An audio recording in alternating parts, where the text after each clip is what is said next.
पिछले वीडियो में हम लोग इनऑर्गेनिक केमिस्ट्री क्लास 11th में पीरियोडिक टेबल चैप्टर स्टार्ट किए थे। ठीक, उसमें हम लोग सबसे पहला टॉपिक पढ़े थे कि आखिर तत्वों का वर्गीकरण क्यों किया गया। ठीक, उसके बाद हम लोग पढ़े थे कि आवर्त सारणी क्या है। उसके बाद आवर्त सारणी का विकास पढ़े थे, कि उसका इतिहास, हिस्ट्री पढ़े थे कि आवर्त सारणी का खोज करने में कौन कौन वैज्ञानिक आए और कैसा कैसा उनका योगदान रहा, जिसमें हम लोग सबसे पहला पढ़े थे लेवोजियर का वर्गीकरण। उसके बाद पढ़े थे पराउट की संकल्पना। ठीक, अब आज हम लोग तीसरा पढ़ते हैं, थर्ड नंबर आवर्त सारणी के विकास में। तीसरा में यानी कि थर्ड नंबर में अगला वैज्ञानिक एक आया डोबेराइनर। डोबेराइनर ने कौन सा नियम दिया? त्रिक नियम दिया। त्रिक या त्रियक एक ही होता है, तो यहाँ पर लिखा हुआ है डोबेराइनर का त्रिक नियम या डोबेराइनर का त्रियक नियम। डोबेराइनर ट्राइड्सलाट, ट्राइड्स मीन त्रिक होता है। अब त्रिक का अर्थ कितना होता है? तो त्रिक का अर्थ तीन होता है। त्रिक या त्रियक मीन्स क्या होता है? तीन होता है। या ट्राइड्स मीन्स कितना होता है? तीन होता है। तो सबसे पहला बात इसमें यहाँ पर आता है, पहला क्वेश्चन कि त्रिक नियम किसने दिया। बहुत फेमस क्वेश्चन है, सिंपल है, आसान है। त्रिक नियम का खोज किसने किया या त्रिक नियम किसने दिया था? तो त्रिक नियम डोबेराइनर नामक वैज्ञानिक ने दिया था। किसने दिया था? डोबेराइनर नामक वैज्ञानिक ने दिया था। अब ये जो डोबेराइनर है, इसका पूरा नाम होता है वुल्फगांग डोबेराइनर। वुल्फगांग डोबेराइनर। ये कहाँ के वैज्ञानिक थे, यानी किस देश के वैज्ञानिक थे? तो ये जर्मनी के वैज्ञानिक थे, जर्मन देश यानी जर्मनी के। ठीक, इन्होंने अपना नियम कब दिया था? कौन सा नियम? त्रिक नियम। तो इन्होंने नियम दिया था, इसमें थोड़ा सा दिक्कत है, कहीं कहीं 1817 भी देता है और कहीं कहीं 1829 भी देता है। अब बात है कि याद कौन रखेंगे, तो याद दोनों रख सकते हैं, उसमें कोई दिक्कत नहीं है। जैसे सबसे पहले त्रिक नियम चर्चा में आया था 1817 में, पूर्ण रूप से एग्जाम्पल के साथ जानकारी मिला था 1829 में। ऐसे जो ईसवी सन जो याद करना रहता है वो हम लोग एनसीईआरटी बुक के अनुसार याद करेंगे। तो ऐसे 1829 याद कर सकते हैं, कोई दिक्कत नहीं है। लेकिन कहीं कहीं आपको बुक में 1817 भी देखने को मिलेगा, तो कोई बड़ा बात नहीं है, नॉर्मल बात है। ठीक ना, तो फिर से रिपीट करते हैं। यहाँ पर इस टॉपिक से सबसे पहला क्वेश्चन क्या आएगा कि त्रिक नियम किसने दिया? डोबेराइनर ने दिया। डोबेराइनर का पूरा नाम क्या होता है? वुल्फगांग डोबेराइनर होता है। ठीक, डोबेराइनर किस देश के वैज्ञानिक थे? तो जर्मनी के थे। इन्होंने अपना नियम कब दिया था? तो 1829 याद रख सकते हैं। ठीक, एक और यहाँ से क्वेश्चन आता है कि तत्वों के वर्गीकरण का सबसे पहला सफल प्रयास किसने किया था?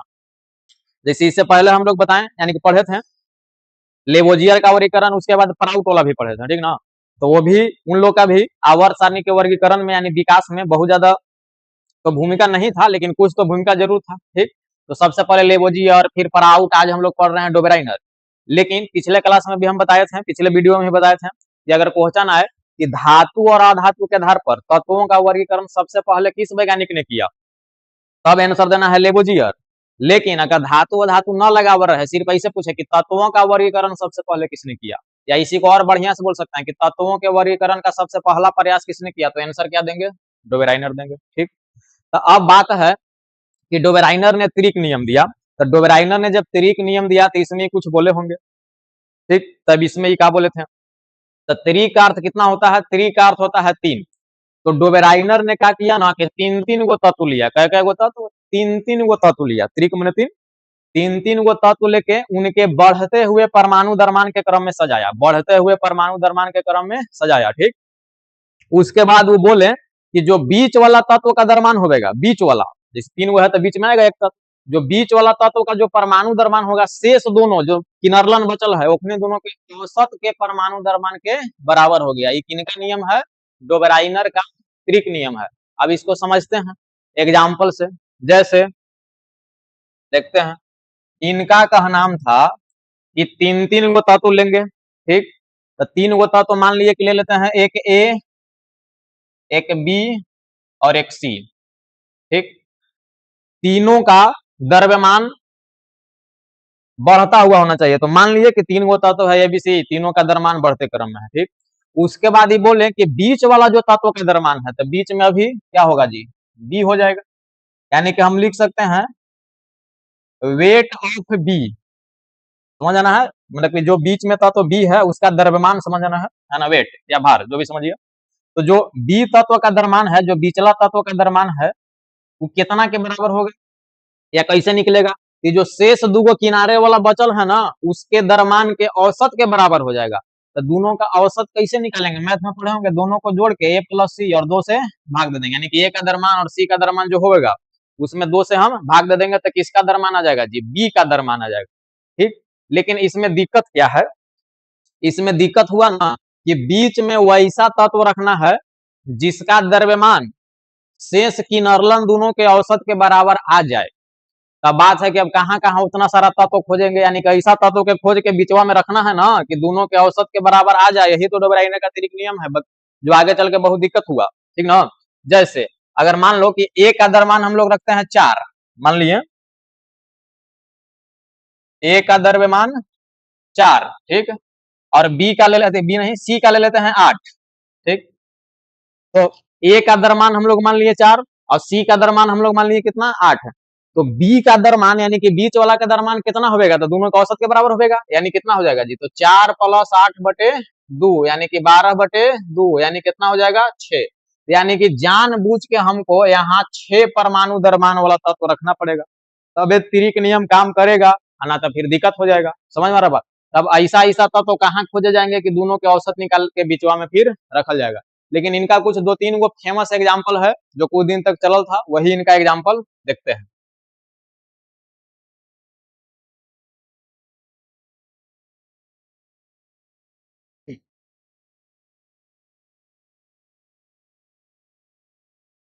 एग्जाम्पल फर्स्ट या त्रिक फर्स्ट भी बोल सकते हैं।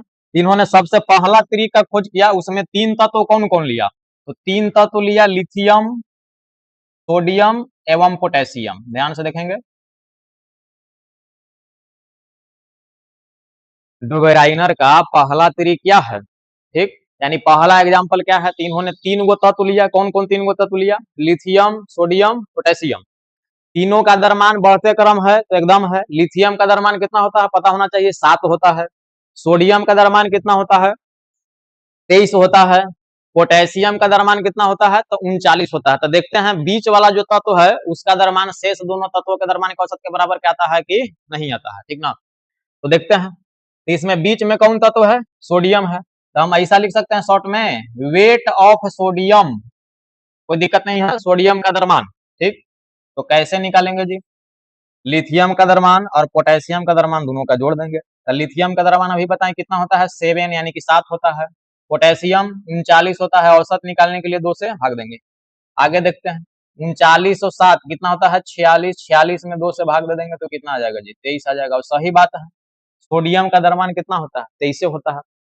तो बीच वाला तत्व का द्रव्यमान शेष दोनों के द्रव्यमान के औसत के बराबर आ गया, यानी कि यहाँ पर त्रिक नियम लागू हो रहा है। डोबराइनर का जो बात है वो सही बात है। ठीक, अच्छा, अब कुछ लोग इसमें सोचते हैं कि 3 गो तत्व हम लोग कौनो ले सकते हैं, तो नहीं ना कौनो ले सकते हैं। डोबराइनर जिस एग्जाम्पल का खोज किए थे ना, वही तत्व का एग्जाम्पल हम लोग दे रहे हैं। क्या कि हिस्ट्री है तो हिस्ट्री को चेंज थोड़ी कर देंगे, अपने मन से नहीं ना तत्व ले लेंगे। ये जो डोबराइनर जॉन जॉन त्रिक का खोज किए थे ना, वही हम लिख कर सिर्फ बता रहे हैं।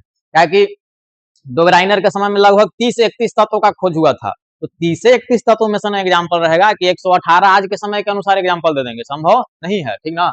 अब उसके बाद अगला आते हैं, अगला त्रिक, दूसरा त्रिक या कहिए दूसरा एग्जाम्पल। तो दूसरा त्रिक के बारे में इन्होंने बताया कौन कौन? कैल्शियम, स्ट्रोंशियम, कैल्शियम, स्ट्रोंशियम और बेरियम। बेरियम है, देख लीजिए जी। अगला त्रिक है, अगला एग्जाम्पल है जिसमें 3 तत्व है। कौन कौन? कैल्शियम, स्ट्रोंशियम और बेरियम। तीनों का बढ़ते हुए परमाणु द्रव्यमान है। जैसे कैल्शियम का द्रव्यमान होता है 40, स्ट्रोंशियम का द्रव्यमान कितना होता है? 88.5 यानी कि 88.5 ऐसा कुछ करके होता है। बेरियम का द्रव्यमान कितना होता है? तो बेरियम का द्रव्यमान होता है 137। तो देखते हैं निकाल कर, तो इसमें बीच में कौन है? ये सारे सार माने स्ट्रोंशियम। तो यहाँ लिख सकते हैं वेट ऑफ स्ट्रोंशियम SR, तो दोनों के औसत के बराबर। तो कैल्शियम का द्रव्यमान कितना हो जाएगा? 40। अरे barium, BA means barium, barium का बताएं कितना? 137। 2 से भाग देंगे, अब जोड़ेंगे। 40 और 137 कितना हो जाएगा? 177। 40 और 137 कितना हो जाएगा? यानी कि 40 रुपया 137, 40 30 70 77, 177/2 हो जाएगा। अब इसको भाग देंगे तो लगभग कितना आ जाएगा, लगभग का पूरे पूरे आ जाएगा 88.5। कितना आ जाएगा जी, 88.5। तो स्ट्रोंशियम के द्रव्यमान भी इसी के अगल बगल होता है, 88.5 आ जाएगा। 2 8 16 हो जाएगा, 1 6 2 8 16 देख लेते हैं।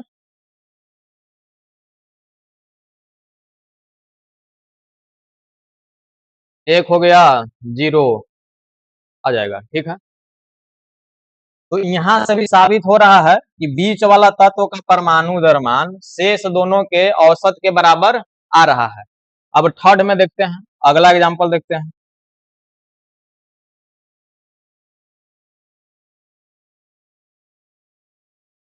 अगला एग्जांपल इन लोगों का था क्लोरीन, ब्रोमीन और आयोडीन। अगला त्रिक, 3 गो त्रिक है, तीनों का द्रव्यमान बढ़ते हुए है।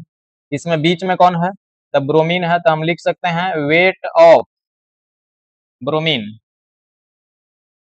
तो द्रव्यमान बढ़ते क्रम में है कि नहीं, तो क्लोरीन का द्रव्यमान होता है 35.5 यानी 35.5, ब्रोमीन का लगभग होता है 80 और आयोडीन का द्रव्यमान कितना होता है 127। तो देखते हैं, क्लोरीन हो गया 35.5, ठीक, प्लस आयोडीन कितना हो जाएगा, आयोडीन हो जाएगा 127/2। तो इसको जोड़ेंगे तो कितना आ जाएगा, इसको हम लिख सकते हैं 162.5, ठीक है। 27 5 32, 62 तो इसको भाग देंगे तो कितना आ जाएगा, लगभग में 81.2। तो ब्रोमीन का द्रव्यमान बताया ना कि लगभग 80 होता है, कोई दिक्कत नहीं है। तो ये 3 गो त्रिक देखने से साबित हो रहा है, ये 3 गो एग्जाम्पल देखने से साबित हो रहा है कि डोबेराइनर का त्रिक नियम सही है। क्या है कि डोबेराइनर ने त्रिक नियम में क्या बोला था कि 3-3 गो तत्व लेंगे, ठीक, उनके बढ़ते हुए परमाणु द्रव्यमान के क्रम में सजाएंगे। उसके बाद बोले थे कि जो बीच वाला तत्व का परमाणु द्रव्यमान आएगा शेष दोनों तत्व के माने कि नर्लन के परमाणु द्रव्यमान के औसत के बराबर आएगा, ठीक।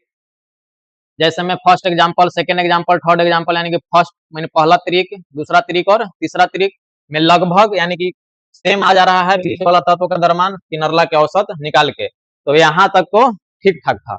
लेकिन अब इसमें दिक्कत था कि इससे ज्यादा और त्रिक संभव नहीं हो पाया। जैसे 2-3 त्रिक और खोज किए थे, प्रयास किए थे, लेकिन बीच वाला तत्व का द्रव्यमान शेष दोनों के औसत के बराबर नहीं आ पा रहा था, थोड़ा सा बहुत ज्यादा अंतर हो जा रहा था, ठीक ना, लगभग मैंने सेम नहीं आ पा रहा था, ज्यादा अंतर हो जा रहा था। तो जिसके चलते कुछ दिन के बाद डोबराइनर के त्रिक नियम को हटा दिया गया। समझ रहे बात। तो फिर से एक बार बोल देते हैं, आज के बाद अगर लिखना रहे या कोई पूछे तो उसको बोल सकते हैं कि डोबराइनर का त्रिक नियम क्या है, ठीक ना। तो डोबराइनर का जो त्रिक नियम है वो किसने दिया, तो डोबराइनर दिया। कब दिया, 1829 में दिया। डोबराइनर किस देश के वैज्ञानिक थे, जर्मनी के थे। अब इनका नियम क्या है, तो हम बोल सकते हैं कि इस नियम के अनुसार डोबराइनर ने, ठीक, 3-3 तत्वों को लेकर उनके बढ़ते हुए परमाणु द्रव्यमान के क्रम में सजाकर बतलाया कि मध्य वाले तत्व का परमाणु द्रव्यमान शेष दोनों तत्वों के परमाणु द्रव्यमान के औसत के बराबर होता है। और यही जो है नियम जो है, जो सिद्धांत है, डोबराइनर का त्रिक नियम कहलाता है। यानी कि फिर से एक बार बोल दे रहे हैं, डोबराइनर का त्रिक नियम क्या है, तो इस नियम के अनुसार डोबराइनर ने 3-3 तत्वों को लेकर उनके बढ़ते हुए परमाणु द्रव्यमान क्रम में सजाकर बतलाया कि बीच वाला तत्व का जो परमाणु द्रव्यमान होता है, मध्य वाला तत्व का जो परमाणु द्रव्यमान होता है, शेष दोनों तत्वों के औसत के बराबर होता है, ठीक। इसको याद कर लेंगे, बहुत अच्छा से आसान तरीका है। इस नियम के अनुसार डोबराइनर ने 3-3 तत्वों को लेकर उनके बढ़ते हुए परमाणु द्रव्यमान के क्रम में सजाकर बतलाया कि मध्य वाला तत्व का परमाणु द्रव्यमान शेष दोनों तत्वों के औसत के बराबर होता है, यानी परमाणु द्रव्यमान के औसत के बराबर होता है। यही था डोबराइनर का त्रिक नियम। लेकिन अभी बताएं कि कुछ दिन के बाद ये जो नियम है फेल हो गया, आगे चल के इस नियम को हटा दिया गया। क्या है कारण, मुख्य रूप से एक ही है कि डोबराइनर ने अपने समय में मुख्य रूप से 3 तरीका खोजे किए थे, मुख्य रूप से जो कि सामने लिखा हुआ है। इसके अलावा बोले ना 2-3 तरीक और था, है ना, प्रयास किया गया था, लेकिन बहुत ज्यादा अंतर हो जाने के कारण बीच वाला तत्व का द्रव्यमान दोनों के औसत के बराबर नहीं आने के कारण इनके नियम को आगे चल के त्याग दिया गया था, हटा दिया गया था। तो अगर इसमें पूछल जाए कि डोबराइनर के त्रिक नियम का दोष क्या होगा, डोबराइनर के त्रिक नियम का दोष क्या होगा, दोष या सीमाएं लिख सकते हैं, लिमिटेशन या ड्रॉबैक्स क्या हो सकता है। तो दोष यही है कि डोबराइनर ने अपने समय में मुख्य रूप से या कह सकते हैं कुल 3 त्रिक का ही खोज कर पाए थे। तो 3 त्रिक का खोज करने से सभी तत्वों का वर्गीकरण संभव नहीं हो सकता है। 3 त्रिक की 9 गो तत्व का वर्गीकरण हुआ। इनके समय भी लगभग 31 गो तत्व था, तो पूरा हो भी नहीं पाया, ठीक ना। तो हम बोल सकते हैं कि डोबराइनर ने अपने समय में मुख्य रूप से या कुल 3 त्रिक का ही खोज कर पाए थे, जिसके चलते आगे चलकर इनके नियम को त्याग दिया गया, हटा दिया गया, ठीक ना। अब इसके बाद एक और वैज्ञानिक आया जिनका भी अच्छा खासा योगदान था, जिनका नाम था न्यूलैंड्स, ठीक। अच्छा, एक और बात, न्यूलैंड्स के पहले भी एक वैज्ञानिक आए थे जिसका नाम था डी चैन कोर्टोइस। गजब नाम है, डी चैन कोर्टोइस। हल्का सा देखते हैं।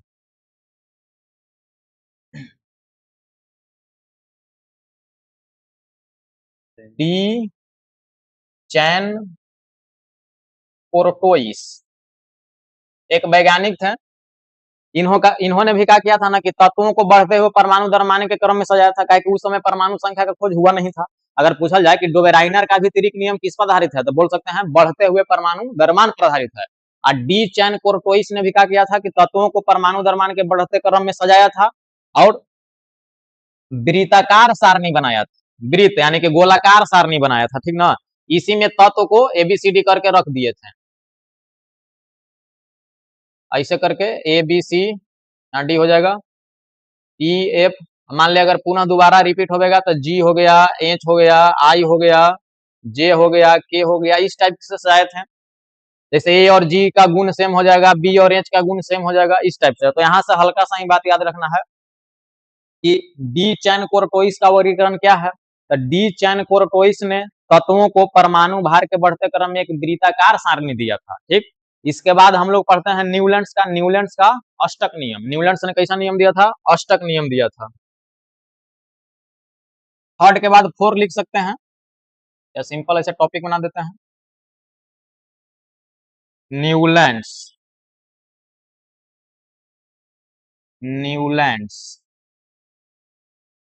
का अष्टक नियम।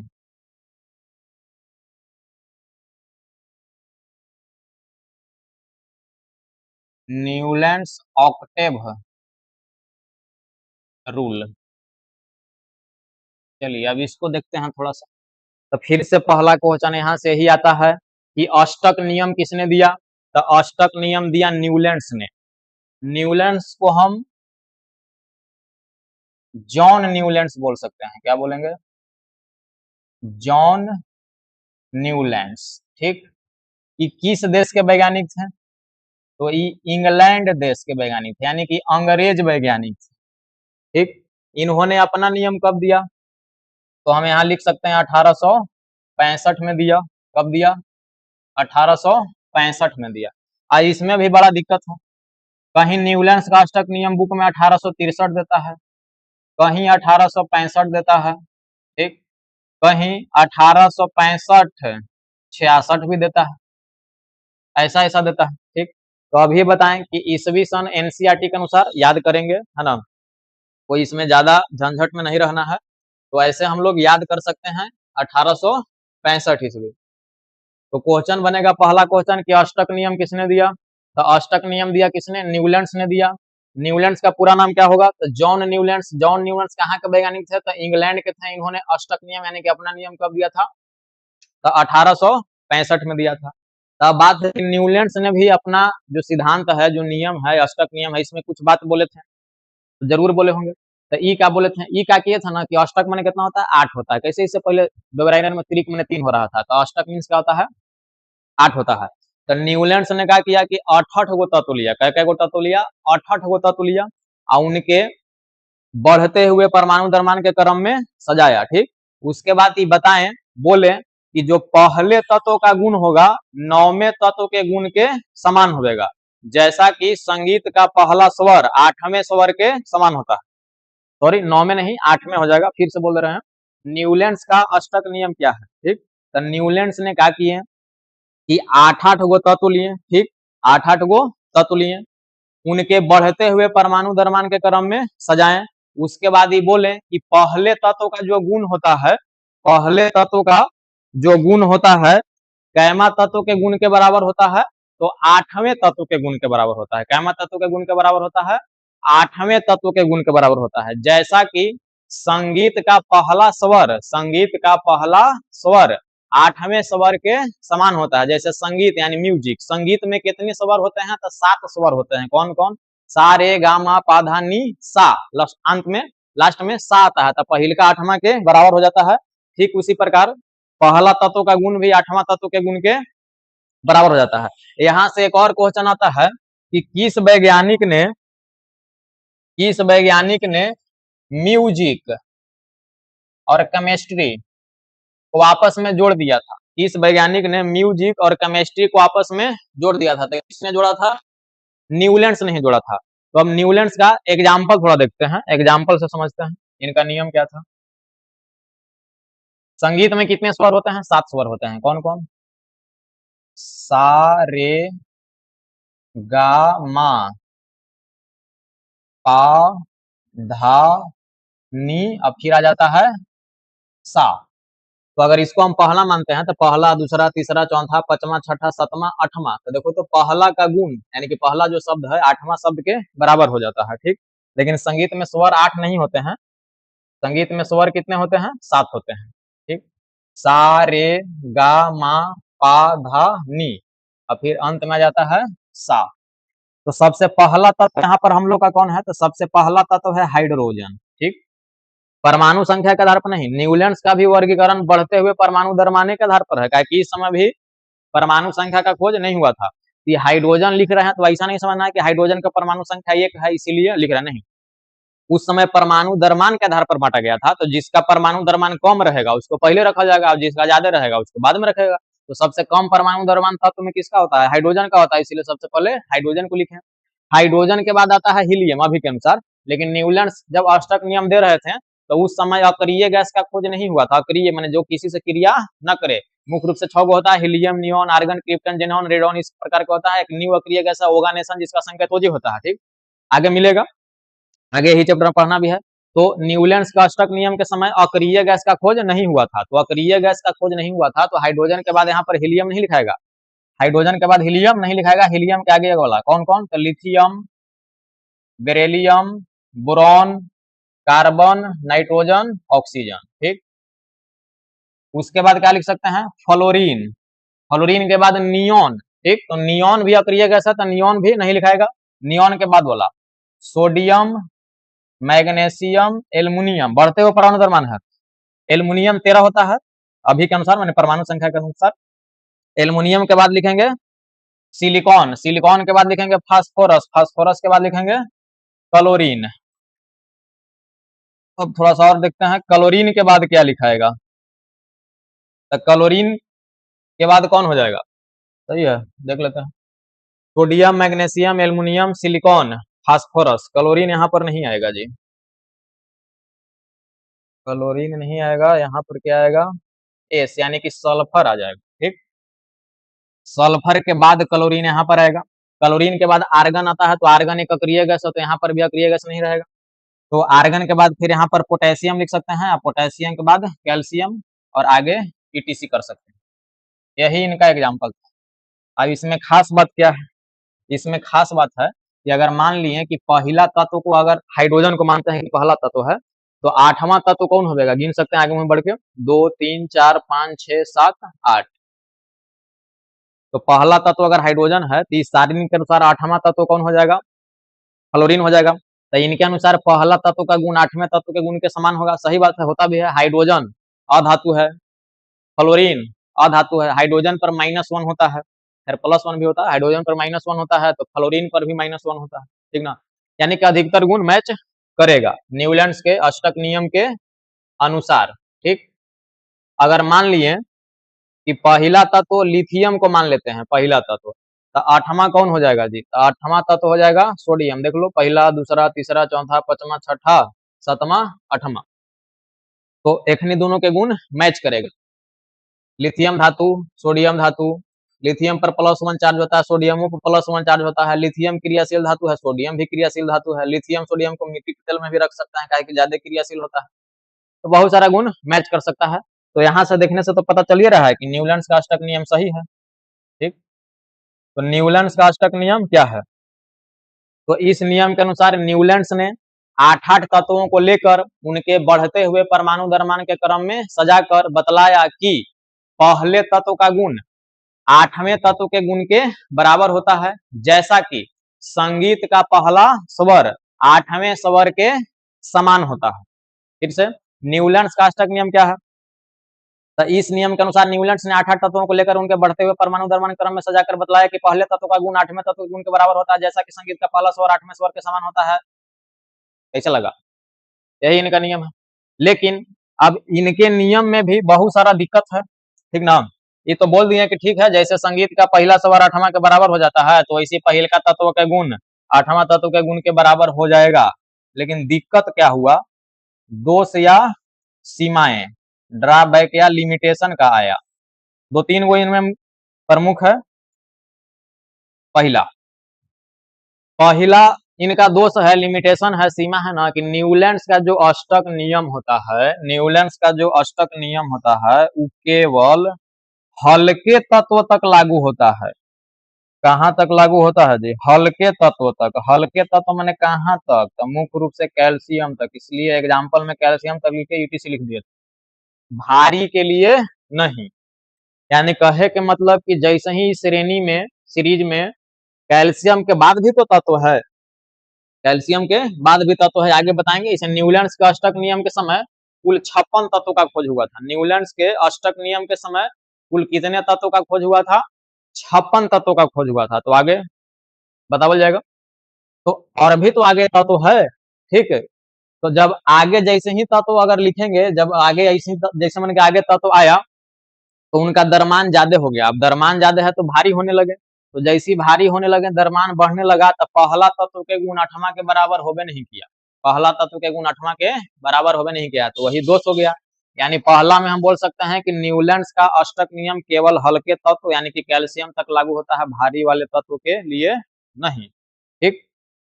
उसके बाद दूसरा, न्यूलैंड जब अपना आवर्त सारणी दे रहे थे, ठीक, तो उस समय कुल 56 तत्वों का खोज हुआ था। अभी बताए भी कुल कितने तत्वों का खोज हुआ था? 56 तत्वों का खोज हुआ था। कितने तत्व? 56। अब न्यूलैंड ने बोल दिए थे ना कि 56 तत्व के बाद आगे और तत्वों का खोज होबे नहीं करेगा। कितना बड़ा दोष है। जैसे न्यूलैंड जब अपन आवर्त सारणी दे रहे थे तो उस समय 56 तत्वों के बारे में पता था सब लोग को, ठीक, या न्यूलैंड को। लेकिन न्यूलैंड बोल दिए, ठीक ना, कि 56 तत्व से ज्यादा खोज होबे नहीं करेगा आगे भविष्य में, कभी नहीं। कोई दूसरा वैज्ञानिक आके खोजे नहीं करेगा, जो कि गलत हुआ। अभी कुल कितने तत्व हैं? 118 हैं। ताकि 56 से आगे खोज हुआ तब है ना, जिसके चलते भी इनके नियम को हटा दिया गया। ये भी एक मेन कारण हुआ। एक और बात, इनका नियम क्या था? इनका नियम क्या था कि पहला तत्व का गुण 8वें तत्व के बराबर होगा। सही बात है, पहला तत्व का गुण 8वें तत्व के बराबर होगा। लेकिन उस समय अकरिय गैस का खोज नहीं हुआ था, लिखे भी नहीं इसमें। जैसे कुछ दिन के बाद अक्रिय गैस का खोज हुआ, तो मान लीजिए जैसे अक्रिय गैस का खोज होगा तो हाइड्रोजन के बाद यहाँ पर हीलियम आ जाएगा। तो जब हीलियम आ जाएगा तो एक संख्या बढ़ जाएगा, तो एक संख्या बढ़ जाएगा तो पहला तत्व के गुण 8वां तत्व के गुण के बराबर ना होगा, 9वां तत्व के गुण के बराबर होने लगेगा, जो भी गलत हो गया। यानी कि इनका नियम था कि पहला तत्व के गुण ही 8वां तत्व के गुण के बराबर होगा, काहे कि संगीत का पहला स्वर 8वां स्वर के समान होता है। लेकिन जैसे ही अक्रिय गैस का खोज हुआ, तो अक्रिय गैस का खोज हुआ तो पहला तत्व का गुण 9वां के बराबर होने लगा, एक तत्व एक्स्ट्रा में आ गया, जिससे भी इनका नियम क्या हो गया जी? गलत हो गया। तो इन्हीं कारणों से न्यूलैंड्स के अष्टक नियम को आगे चलकर त्याग दिया गया, ठीक। अब यहाँ से कुछ याद करने वाला क्वेश्चन है, शुरू से रिपीट कर देते हैं। क्रीक नियम किसने दिया? डुबेराइडर ने दिया, ठीक। तत्वों के वर्गीकरण का पहला सफल प्रयास किसने किया? डुबेराइडर ने किया। लेकिन धातु धातु पर पहला वर्गीकरण कहेगा किसने किया? तो लेवोजियर आंसर देना है। एक और कंपटीशन वाला क्वेश्चन याद कर सकते हैं, रीमार्क लिख देते हैं, ठीक ना। एक क्वेश्चन आता है कि प्लेटिनम जो तत्व है ना, डी ब्लॉक का तत्व है प्लेटिनम, वो ज्यादातर उत्प्रेरक के रूप में प्रयुक्त होता है। उत्प्रेरक क्या होता है तो आगे कभी चर्चा होगा, है ना। जैसे किसी भी रासायनिक अभिक्रिया में तीर चिन्ह के ऊपर या नीचे लिखा जाता है, उत्प्रेरक जो है अभिक्रिया के दर को बढ़ा भी सकता है, घटा भी सकता है, ठीक। बहुत प्रकार का उत्प्रेरक होता है। तो इसी डी ब्लॉक का तत्व है प्लेटिनम, जिसका संकेत होता है पीटी। संकेत क्या होता है? PT, platinum. तो क्वेश्चन आता है कि प्लेटिनम को सबसे पहले उत्प्रेरक के रूप में किसने पहचाना था? तो इसका आंसर क्या देना है? डोबेराइनर देना। पीछे वाला टॉपिक सही है कि प्लेटिनम को सबसे पहले उत्प्रेरक के रूप में किसने पहचाना था? तो डोबेराइनर ने पहचाना था। किसने पहचाना था जी?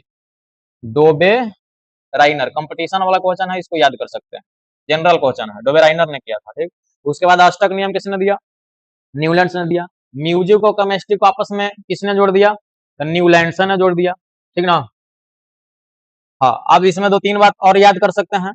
रिमार्क में फिर से न्यूलैंड्स के अनुसार पहला क्वेश्चन है कि क्या न्यूलैंड्स के समय अक्रिय गैस का खोज हुआ था? तो न्यूलैंड्स के समय अक्रिय गैस का खोज नहीं हुआ था। न्यूलैंड्स के समय अक्रिय गैस का खोज नहीं हुआ था। ठीक, उस समय के बाद हुआ था। उसके बाद न्यूलैंड्स के समय अक्रिय गैस का खोज नहीं हुआ था। उसके बाद न्यूलैंड्स के आवर्त सारणी में कुल कितने तत्व ज्ञात थे? अभी बताएं, 56 तत्व। कुल कितने तत्व का खोज हुआ था? 56 तत्व। एक और क्वेश्चन आता है, ये भी समझिए, तो जनरल क्वेश्चन है कि न्यूलैंड्स का अंक तालिका माने वही आवर्त सारणी किस तत्व पर समाप्त होता है? जैसे टोटल 56 तत्व था, तो किस तत्व पर समाप्त होता था न्यूलैंड्स के समय? तो तत्व का नाम है थोरियम। संकेत क्या होता है? TH होता है। तो क्या न्यूलैंड्स के समय अक्रिय गैस का खोज हुआ था? तो नहीं हुआ था। न्यूलैंड्स के समय कुल कितने तत्वों का खोज हुआ था?